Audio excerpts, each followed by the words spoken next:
नमस्कार मित्रांनो, आजच्या व्हिडिओमध्ये आपण एक महत्त्वाचा विषय पाहणार आहोत. एफ-आय-आर म्हणजे काय आणि एफ-आय-आर कशी दाखल करायची. एफ-आय-आर म्हणजे फर्स्ट इन्फॉर्मेशन रिपोर्ट. जेव्हा एखादा गुन्हा घडतो तेव्हा त्याची पहिली अधिकृत माहिती पोलिसांकडे नोंदवली जाते. त्यालाच आपण एफ-आय-आर असे म्हणतो. एफ-आय-आर कधी करायची? जर खालील प्रकारचा गुन्हा झाला असेल तर तुम्ही एफ-आय-आर करू शकता. चोरी, मारहाण, फसवणूक, धमकी, अपघात किंवा इतर गंभीर गुन्हे. एफ-आय-आर कशी दाखल करायची? जवळच्या पोलीस स्टेशनला जा. तिथे तुमची तक्रार स्पष्टपणे सांगा. पोलीस अधिकारी तुमचे म्हणणे लिहून घेतात. लिहिलेली माहिती वाचून घ्या आणि योग्य असल्यास सही करा. एफ-आय-आरची एक कॉपी तुम्हाला मोफत दिली जाते. जर पोलीस एफ-आय-आर घेत नसतील तर काय करायचे? वरिष्ठ पोलीस अधिकाऱ्यांकडे तक्रार करू शकता. ऑनलाईन पोर्टलवर तक्रार करू शकता किंवा कोर्टात अर्ज देखील तुम्ही करू शकता.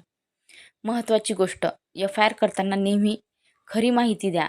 वेळ, जागा आणि घटना स्पष्ट सांगा. शक्य असल्यास पुरावे देखील द्या. मित्रांनो, ही माहिती तुम्हाला उपयोगी वाटत असेल तर व्हिडिओला लाईक, शेअर आणि चॅनलला सबस्क्राईब करा. चला तर भेटूयात एका अशाच व्हिडिओसोबत. तोपर्यंत बाय. धन्यवाद.